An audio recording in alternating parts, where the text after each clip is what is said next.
ಬಾಗಲಕೋಟೆ ಕಲ್ಲುಗಲಭೆ ವಿಚಾರಕ್ಕೆ ಸಂಬಂಧಪಟ್ಟಂತೆ ಡಿಕೆ ಶಿವಕುಮಾರ್ ಪ್ರತಿಕ್ರಿಯೆ ಕೊಟ್ಟಿದ್ದು, ನನಗದರ ಮಾಹಿತಿ ಇಲ್ಲ ಅಂದಿದ್ದಾರೆ.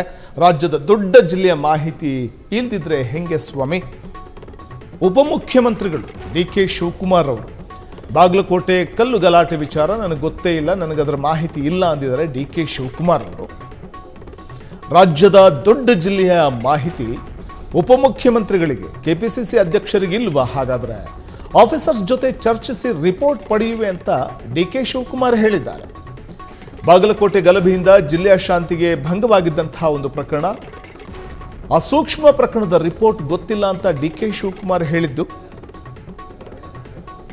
ನಿಜಕ್ಕೂ ಅಚ್ಚರಿ ತರಿಸ್ತಾ ಇದೆ.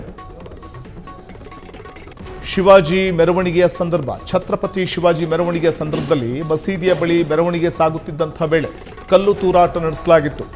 ಆ ಸಂದರ್ಭದಲ್ಲಿ ಎಸ್ಪಿಗೂ ಕೂಡ ಪೊಲೀಸರಿಗೂ ಕಲ್ಲೇಟು ಬಿದ್ದಿದ್ದು.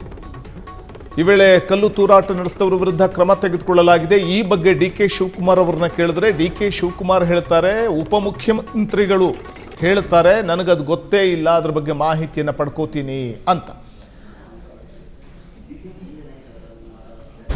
ಮುಖ್ಯಮಂತ್ರಿಗಳು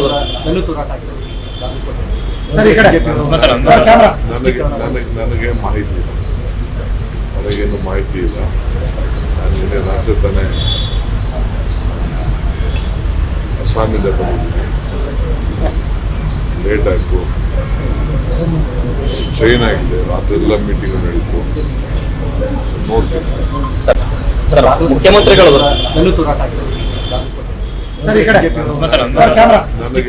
ನನಗೆ ಮಾಹಿತಿ ಇಲ್ಲ, ನನಗೇನು ಮಾಹಿತಿ ಇಲ್ಲ. ನಾನು ನಿನ್ನೆ ರಾತ್ರಿ ತಾನೇ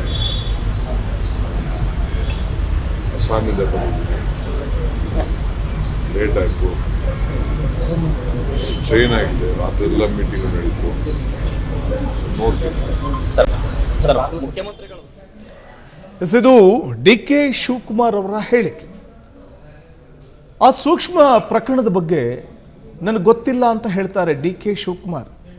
ಮಾನ್ಯ ಉಪಮುಖ್ಯಮಂತ್ರಿಗಳು, ಜವಾಬ್ದಾರಿಯುತ ಸ್ಥಾನದಲ್ಲಿರುವಂಥವರು, ಕೆಪಿಸಿಸಿ ಅಧ್ಯಕ್ಷರೂ ಆಗಿರುವಂತಹ ಡಿಕೆ ಶಿವಕುಮಾರ್ ಅವರಿಗೆ ಈ ಬಗ್ಗೆ ಮಾಹಿತಿ ಇಲ್ವಾ? ಇದು ಸ್ವಲ್ಪ ಅಚ್ಚರಿಯನ್ನು ತರಿಸುತ್ತೆ. ರಾಜ್ಯದ ಆಗು ಹೋಗುಗಳೆಲ್ಲವನ್ನು ಕೂಡ ಬಲ್ಲವರು ಡಿಕೆ ಶಿವಕುಮಾರ್ ಅವ್ರನ್ನ. ಅಸ್ಸಾಮಿಂದ ಬಂದೆ, ನನಗೆ ಈ ಬಗ್ಗೆ ಮಾಹಿತಿ ಇಲ್ಲ, ಮಾಹಿತಿ ಪಡ್ಕೋತೀನಿ ಅಂತ ಹೇಳಿದ್ದಾರೆ. ಕೆಲವೊಮ್ಮೆ ಇರಲೂಬಹುದು, ಯಾಕೆಂದರೆ ತಮ್ಮ ದಿನನಿತ್ಯದ ರಾಜಕಾರಣ, ಯಾಕೆಂದರೆ ಅಸ್ಸಾಂಗೆ ಹೋಗಿದ್ದೆ ಅಂತ ಹೇಳ್ತಿದ್ದಾರೆ. ಆ ಸಂದರ್ಭದಲ್ಲಿ ಕೆಲವೊಂದು ವಿಷಯ ಏನೋ ಗೊತ್ತಾಗಿರಬಹುದು ಮೇಲ್ನೋಟಕ್ಕೆ, ಆದರೆ ಅದರ ಸೂಕ್ಷ್ಮತೆ ಬಹುಶಃ ಇನ್ನೂ ಅವರಿಗೆ ಹೆಚ್ಚಿನ ಮಾಹಿತಿ ಸಿಕ್ಕಿಲ್ವಾ ಅಂತ ಹಾಗೂ ಅನ್ನಿಸಬಹುದು. ಆದರೂ ಕೂಡ ಬಾಗಲಕೋಟೆಯಲ್ಲಿ ನಡೆದಂಥ ಒಂದು ಗಲಾಟೆ ಪರಿಸ್ಥಿತಿ ಬೂದಿ ಮುಚ್ಚಿದ ಕೆಂಡದಂತಿತ್ತು.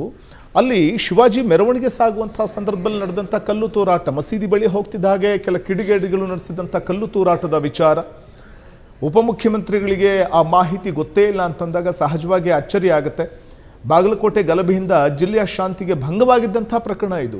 ಪರಿಸ್ಥಿತಿ ಬೂದಿ ಮುಚ್ಚಿದ ಕೆಂಡದಂತೆ ಇದ್ದಂಥ ಒಂದು ಪ್ರಕರಣ. ಸದ್ಯಕ್ಕೆ ಪರಿಸ್ಥಿತಿ ತಿಳಿಗೊಂಡಿದೆ ಅಂತ ಅನಿಸಿದ್ರು ಕೂಡ ಈ ಪ್ರಕರಣ ಬಹಳ ಸೂಕ್ಷ್ಮ ವಿಚಾರ ಅನ್ನುವಂಥದ್ದು ಗೊತ್ತಿರುವಂಥ ವಿಚಾರವೇ. ಹಾಗಾಗಿ ಡಿಕೆ ಶಿವಕುಮಾರ್ ನನಗದರ ಮಾಹಿತಿ ಇಲ್ಲ ಅಂತ ಹೇಳ್ತಾ ಇದ್ದಾರೆ. ಆ ಮಾಹಿತಿಯನ್ನು ಪಡ್ಕೊಂಡು ನಾನು ಮಾತಾಡ್ತೀನಿ ಎಂದಿದ್ದಾರೆ. ರಾಜ್ಯದ ದೊಡ್ಡ ಜಿಲ್ಲೆಯ ಮಾಹಿತಿ ಡಿಕೆ ಶಿವಕುಮಾರ್ ಅವರಿಗೆ ಇಲ್ಲ ಅಂತಂದರೆ ಹೇಗೆ? ಆಫೀಸರ್ಸ್ ಜೊತೆ ಚರ್ಚಿಸಿ ರಿಪೋರ್ಟ್ ಪಡಿತೀನಿ ಅಂತ ಡಿಕೆ ಶಿವಕುಮಾರ್ ಹೇಳ್ತಾ ಇದ್ದಾರೆ.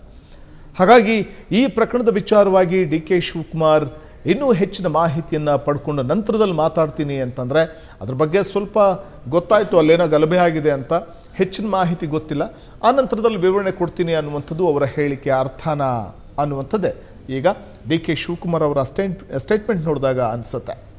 ಕ್ಷಣ ಕ್ಷಣದ ಸುದ್ದಿಗಳಿಗಾಗಿ ಫ್ರೀಡಂ ಟಿವಿ ಸಬ್ಸ್ಕ್ರೈಬ್ ಮಾಡಿ, ಲೈಕ್ ಮಾಡಿ ಹಾಗೂ ಫಾಲೋ ಮಾಡಿ. ಹೊಸ ಸುದ್ದಿಗಳ ನೋಟಿಫಿಕೇಶನ್ಗಾಗಿ ಬೆಲ್ ಐಕಾನ್ ಮೇಲೆ ಕ್ಲಿಕ್ ಮಾಡಿ.